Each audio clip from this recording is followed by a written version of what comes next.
A young man named Leo lived in a small village called Oakhaven. He was only 21 years old, but he had a big responsibility. When Leo was just a little boy, 5 years old, his parents passed away. Since then, Leo had to take care of his older sister, who was ready to get married, and his younger brother, who went to school daily. Leo woke up very early in the morning, even before the sun came up. He walked to the vegetable market to buy fresh vegetables. Leo knew that people in the village liked to eat fresh and healthy food, so he always made sure to get the best vegetables. Leo sold these vegetables in two ways. In the daytime, from 9 in the morning until 3 in the afternoon, he would walk around the village streets. He carried his vegetables in a handcart and shouted, "Buy vegetables! Fresh green vegetables for sale!" Everyone knew Leo's voice and trusted his vegetables because they were so fresh. In the evening, from 7 to 11 at night, Leo set up a little cart in a small market near his house. There, people would come to buy vegetables after a long day's work. They liked buying from Leo because he was friendly, and his vegetables were the best in the village. Despite having 2 other vegetable sellers in the same area, everyone preferred to buy from Leo. His vegetables were a little more expensive, but people didn't mind because they knew they were getting the freshest vegetables available. Leo worked hard every day to make sure his family had enough to eat and that his sister could get married happily. He knew his parents would be proud of how he took care of everything, just like they taught him when they were still alive. Leo's success as a vegetable seller did not go unnoticed by everyone in the village. 2 other vegetable sellers who also set up their stalls nearby started to feel jealous of Leo. Their names were Mr. Peterson and Mrs. Davies. Mr. Peterson and Mrs. Davies were upset because even though they sold their vegetables at lower prices, people still preferred to buy from Leo. They would mutter to each other whenever Leo walked by with his handcart of fresh greens. "How does he do it?" Mr. Peterson would grumble. "His vegetables are too expensive, and yet everyone buys from him." Mrs. Davies would nod in agreement. "It's not fair. We work just as hard, but no one notices us." One day, as Leo was walking through the village, Mr. Peterson and Mrs. Davies decided to try and find out Leo's secret. They followed him discreetly, watching where he went and how he sold his vegetables. They saw Leo greeting each customer with a smile and offering them the best vegetables from his handcart. People would stop and chat with Leo, asking about his day and his family. Leo always took the time to listen and make sure everyone got what they needed. Mr. Peterson and Mrs. Davies tried to copy Leo's friendly manner and shout louder about their vegetables, but it didn't work. People still walked past their stalls and came to Leo instead. Frustrated and angry, Mr. Peterson and Mrs. Davies started to plot against Leo. They whispered to each other about ways to make him look bad or scare him away from the village. They wanted everyone to buy from them instead of Leo. Little did they know that their jealousy would soon lead to a dangerous plan that would change everything for Leo and the village. Every day as Leo walked through the village selling his vegetables, he noticed an old woman who would stop and ask about the prices, but never buy anything. She lived in a small cottage by herself, and Leo often wondered about her. One evening, as Leo was packing up his cart after a long day at the market, he saw the old woman passing by again. This time, he decided to stop and talk to her. "Ma'am," Leo said kindly, "I see you every day asking about the vegetables but never buying any. Is there a reason why?" The old woman looked at Leo with sad eyes. "Oh, young man," she sighed, "your vegetables are the best in the village, but I am alone and have no family to help me. I survive by begging and can't afford to buy vegetables." Leo felt a pang of sympathy for the old woman. "Ma'am, from now on, come to the market every night before I close. I'll give you whatever vegetables are left for free. It's the least I can do." The old woman hesitated. She was not used to receiving charity. "Oh no, dear boy, I can't take them for free. I have a little money saved up from my begging. You can take whatever I have." Leo shook his head firmly. "No, ma'am, please take the vegetables. I have to sell fresh ones every day and it would help me." Reluctantly, the old woman agreed, touched by Leo's kindness. From then on, she would come to Leo's cart every evening, and he would give her a bag of fresh vegetables with a warm smile. Meanwhile, Mr. Peterson and Mrs. Davies, the jealous vegetable sellers, watched this exchange with narrowed eyes. They were not happy that Leo was helping the old woman. They knew they had to come up with a plan to stop him once and for all. Mr. Peterson and Mrs. Davies couldn't stand seeing Leo's kindness towards the old woman. They felt more jealous and angry than ever before. They wanted to teach Leo a lesson and make sure he wouldn't be the best vegetable seller in the village anymore. One gloomy evening, as Leo was packing up his cart after another successful day at the market, Mr. Peterson and Mrs. Davies secretly followed him. They waited for the perfect moment when Leo was alone on a deserted road.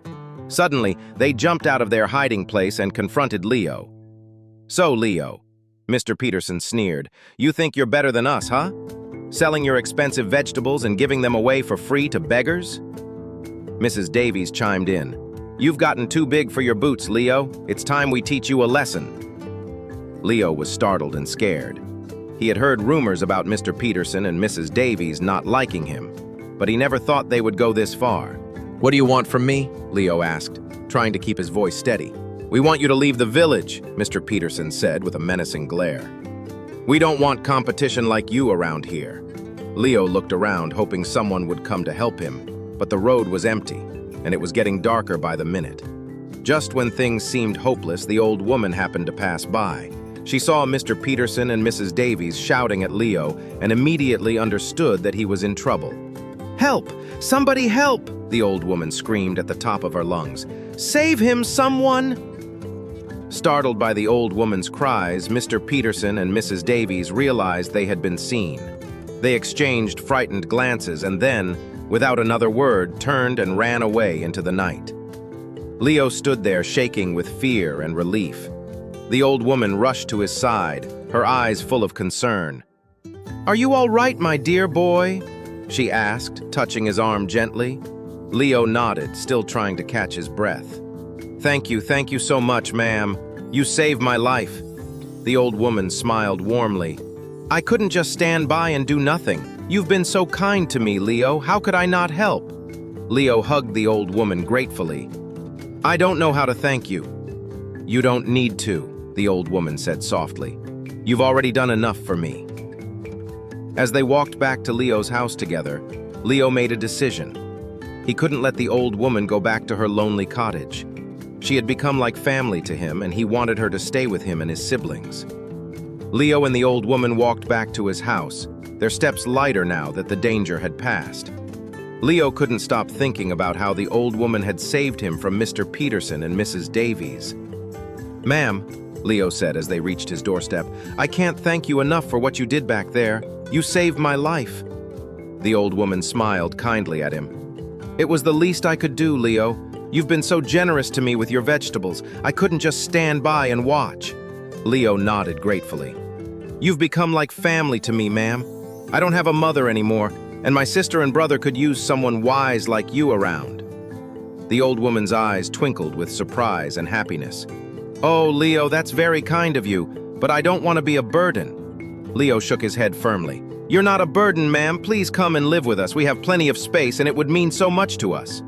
The old woman hesitated for a moment, touched by Leo's offer. She had lived alone for so long, and the idea of being part of a family again warmed her heart. "Well," she finally said with a smile, "if you're sure it's all right." Leo nodded eagerly. "Absolutely, ma'am. You'll have your room and we'll take care of you just like family." With that, the old woman agreed to move in with Leo and his siblings. As they entered the house, Leo introduced her to his elder sister Mary, who was busy preparing dinner, and his younger brother Michael, who was finishing his homework at the kitchen table. "This is Mrs. Evans," Leo said proudly. "She's going to live with us now."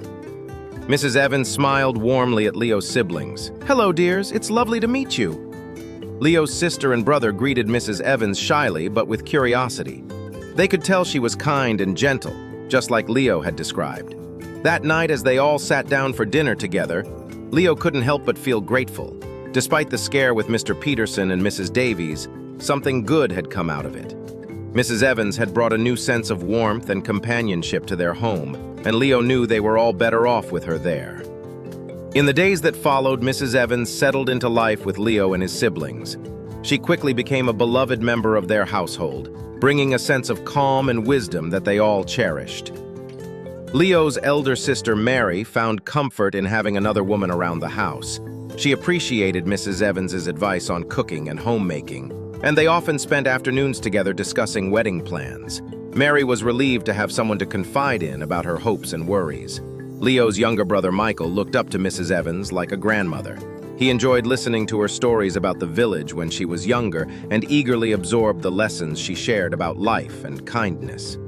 As for Leo, having Mrs. Evans around eased some of the burdens he had carried alone for so long. He no longer felt overwhelmed by the responsibilities of providing for his family. With Mrs. Evans's help, he could manage the household more effectively, ensuring everyone was cared for and looked after. The evenings became a time for the family to bond even more deeply. They would gather around the dinner table, sharing stories and laughter. Mrs. Evans's presence brought a sense of unity and happiness that Leo had missed since his parents passed away. One day, as they sat in the garden enjoying the afternoon sun, Leo expressed his gratitude to Mrs. Evans once again.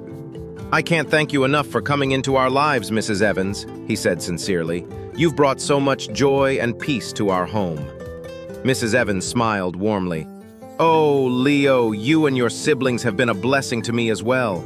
I never expected to find such a loving family to belong to." Leo's heart swelled with happiness. He knew that having Mrs. Evans with them was not just about having another person in the house. It was about having someone who cared deeply for them, someone who understood the hardships they had faced and was willing to share in their joys and sorrows. As they sat together that evening, Leo silently vowed to always cherish and protect the newfound happiness they had found as a family. This story teaches us the profound impact of kindness and perseverance. Leo's dedication to his family and his compassionate heart not only brought him success, but also attracted genuine help when he needed it most. It reminds us that good deeds often return to us in unexpected ways, and that even in the face of jealousy and adversity, staying true to our values can lead to incredible blessings. If you were touched by Leo's story and believe in the power of kindness, subscribe to our channel for more inspiring tales and valuable life lessons.